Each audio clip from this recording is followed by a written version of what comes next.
Assalamualaikum warahmatullahi wabarakatuh.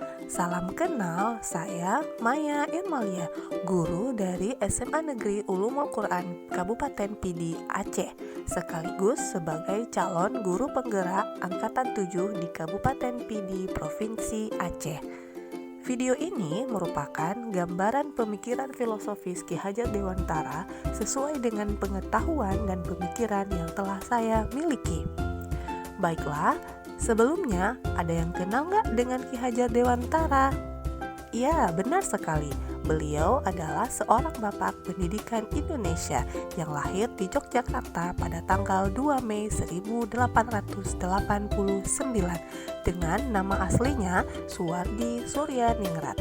Beliau merupakan pendiri Taman Siswa pada masa penjajahan dahulu. Menurut Ki Hajar Dewantara, pendidikan adalah sebuah proses tuntunan. Nah, menuntun di sini merupakan kegiatan membimbing peserta didik sesuai dengan kodrat jiwanya. Pendidik tidak memiliki hak untuk mengubah dasar tumbuh dan hidup peserta didik. Hanya saja, pendidik senantiasa menuntun dan membimbing mereka untuk dapat memperbaiki laku dan tumbuh hidupnya agar menjadi lebih baik. Dalam hal ini, guru diibaratkan bagai seorang petani yang sedang menanam padi. Tidak mungkin jika padi yang ia tanam nantinya ia berharap padi tersebut berubah menjadi jagung.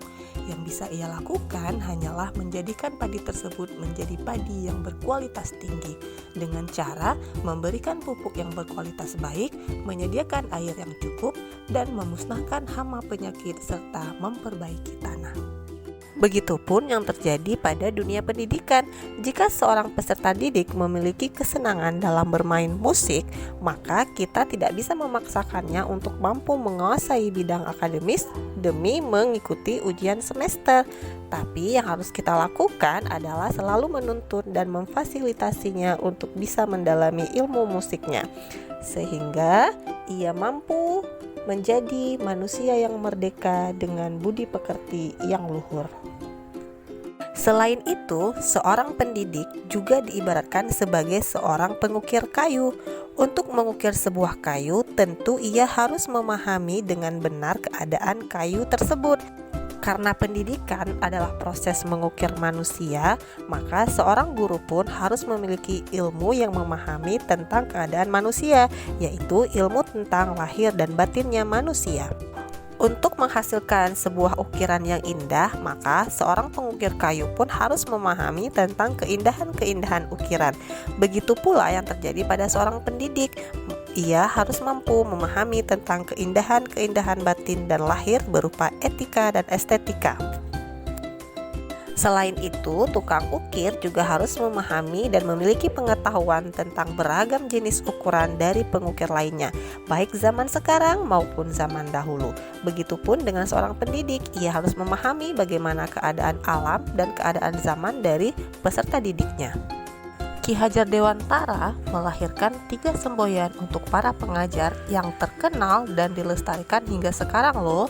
Semboyan ini terdiri 3 poin yang ditulis dalam bahasa Jawa dan menjadi pedoman bagi guru saat membimbing murid-muridnya dalam pembelajaran. Salah satunya adalah Ing Ngarsa Sung Tulodo. Semboyan ini bermakna seorang guru atau pengajar harus bisa menjadi pemimpin yang nantinya memberikan contoh serta panutan kepada para peserta didik di sekitarnya saat ia berada di depan. Semboyan kedua adalah Ing Madyo Mangun Karso.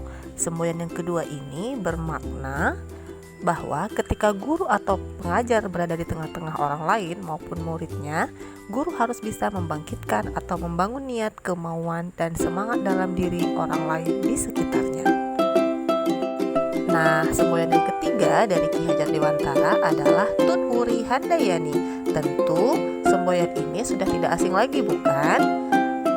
Tun Wuri Handayani memiliki makna bahwa seorang guru ketika berada di belakang harus bisa memberikan semangat maupun dorongan kepada para muridnya, karena terkadang murid mengalami motivasi yang rendah saat mengikuti proses pembelajaran.